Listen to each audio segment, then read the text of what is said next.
All right, you guys should have just watched a video on the intolerable acts, or also called the coercive acts. They were a series of responses from the British because they were not happy about the Boston Tea Party. They just lost anywhere between 700,000 and $1 million worth of tea in the harbor because of the Sons of Liberty. The king wasn't happy, Parliament wasn't happy. So in 1774, they started to impose all of these new acts. And remember, acts are like new laws that the colonists have to follow because they're still under British law and British rule, right? Now, of course, Britain did not call these the intolerable acts.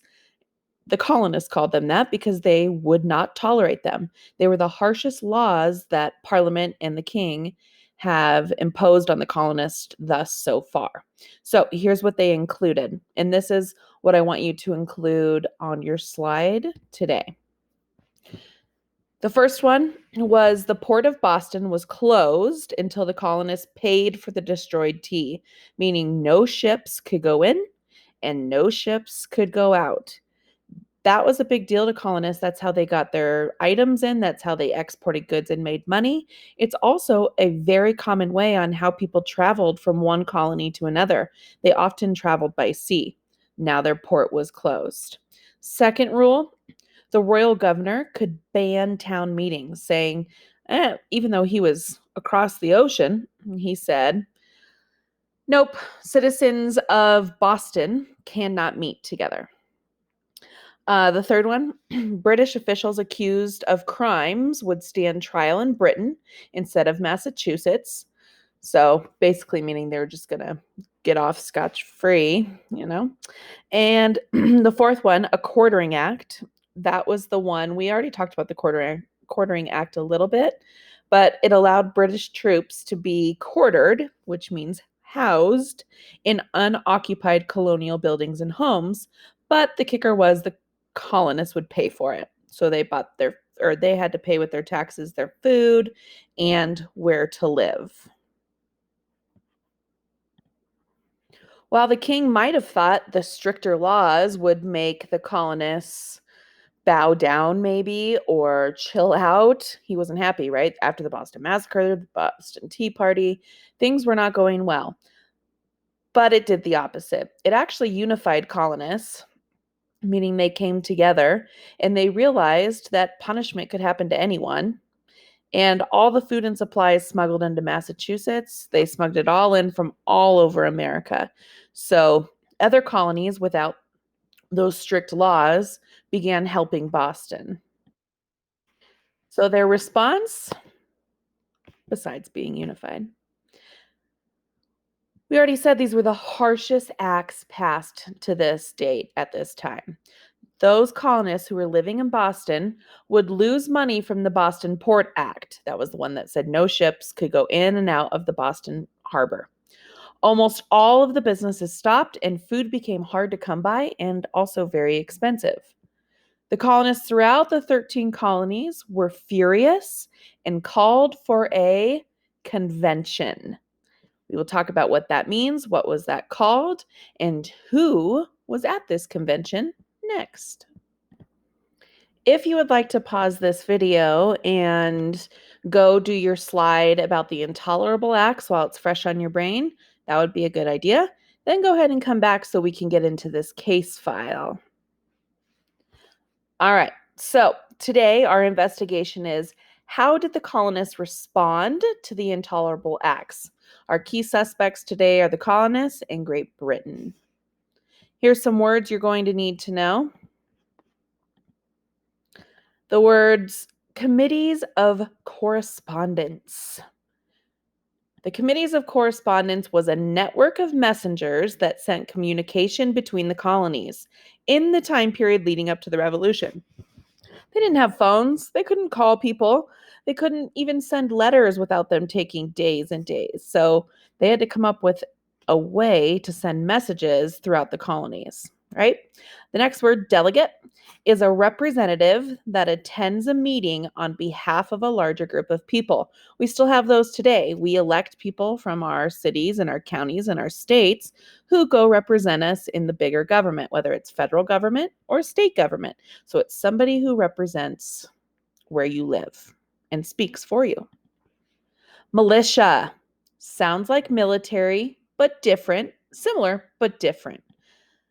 It is a group of citizens fighting as soldiers, but they're not an official army. A military would be an official army. A militia is just people coming together and fighting as if they were a soldier. Okay.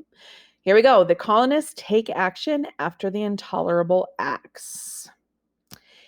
Even though the Intolerable Acts were directed at Massachusetts colony, the word spread quickly through the colonies through a group of messengers called the Committees of Correspondence. News of the Intolerable Acts sparked outrage through the colonies, motivating them to unite for the first time at a convention called the First Continental Congress. I just talked about that convention word. When they met together, it was called the First Continental Congress, and that is the second slide that you are going to do today. So the first one, you should already have maybe the Intolerable Acts done. The second one, you are about to learn about the First Continental Congress. At the First Continental Congress, the delegates met to discuss what they should do in response to the Intolerable Acts. What do you think they should do? Go ahead and pause and think about it. My class, when we had this conversation, a lot of them went straight to put them in jail, forget them, fight the soldiers, go to war. That's not always the case, right? They think about Britain. They were a world empire. They were taking over the world at this time. They defeated everybody. They were the biggest powerhouse army. The colonists didn't even have an army. So going to war was asking for disaster. That was not their first. The colonists didn't want to go to war. They were not happy. They wanted things to change. But violence, they knew, was not the answer because they were the underdog. They would not win. So at the First Continental Congress, delegates, remember people who represent other people, from all of the colonies agreed that the Intolerable Acts had gone too far, but they did not all agree on how to respond. The delegates were used to thinking of themselves as citizens of their colonies rather than a united group. One delegate, named Patrick Henry, he was the one that looked like Jack Black, tried to unite them by stating, "I am not a Virginian, but an American." However, only strong patriots like Sam Adams were willing to see themselves this way. So still at this point, all of the colonies saw themselves as very separated, not united. They had their own governing system, their own way of living, and they did not unite. Patrick Henry, however, was trying to get that to change.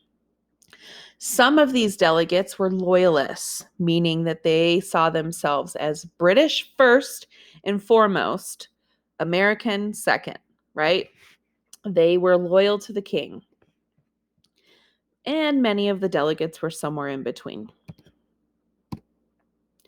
In spite of their differences, though, they definitely agreed to do the following: send a respectful letter to the king urging them to hear their complaints.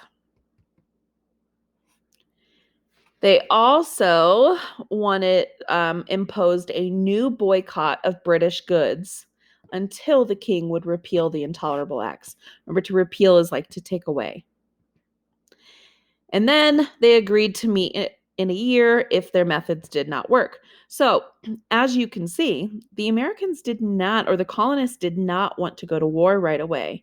They wanted to figure it out. They wanted to ask the king and tell them their grievances and try to work it out without violence.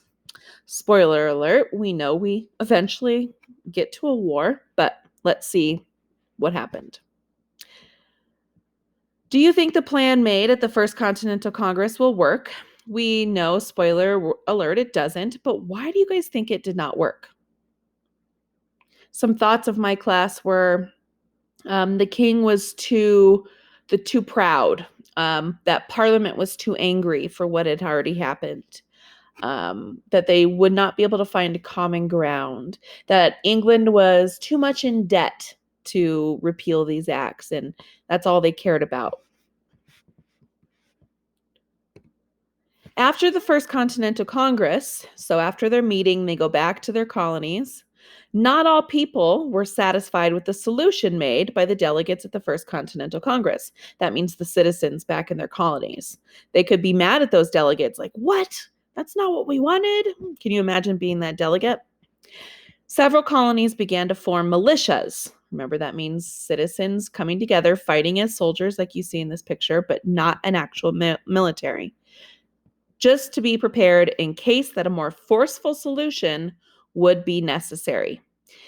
Your job, you are going to actually read Patrick Henry's famous speech today.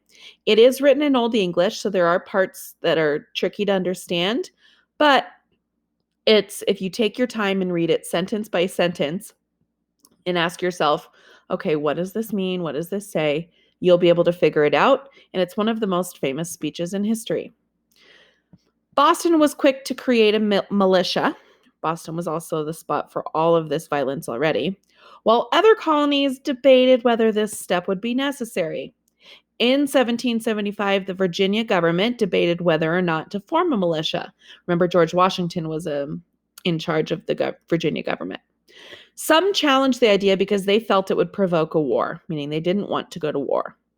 In response to the concerns raised, so meaning people were nervous to go to war and didn't think it was the right option. Well, Patrick Henry gave a famous speech, and you might have heard his speech even titled before, "Give me liberty or give me death."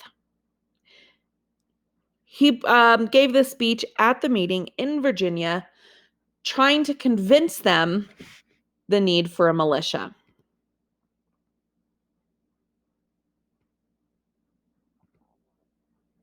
All right, here's what you're going to practice. You are going to get the primary source of Patrick Henry's speech and answer questions that I will put on your directions as well, okay? So, like the first one, what is the main argument that Patrick Henry makes in the first paragraph? This is the first paragraph. In the first sentence, are fleets and armies necessary to a work of love and reconciliation? Okay, so stop and think.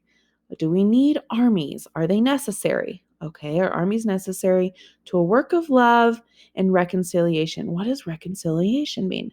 Sometimes we need to look up words. To reconcile means to come together. So he's saying, do we really need an army to reconcile and come together? And then he says, let us not deceive ourselves. Let us not lie to ourselves. These are the implements of war and subjugation. I'm going to let you finish. This is paragraph 1. Read through it. And it's kind of fun to try and read Old English too, because it's English, but just not the way we talk anymore. Try to answer the questions here. There are two. Whoa, I just totally gave you the answer. There are 2 more questions, which is okay. I don't care if you see the answers. I'm more worried about you reading it and enjoying it. And then you'll have another little assignment after. Please let me know if you have questions. Send me a message. It's important you guys keep up with this. As you know, with Mr. Josio in the afternoon, we're doing debates about the American Revolution. So you're going to have to know whether you stand as a loyalist or if you stand as a patriot. And so getting through all of these and understanding is going to help you form a better argument.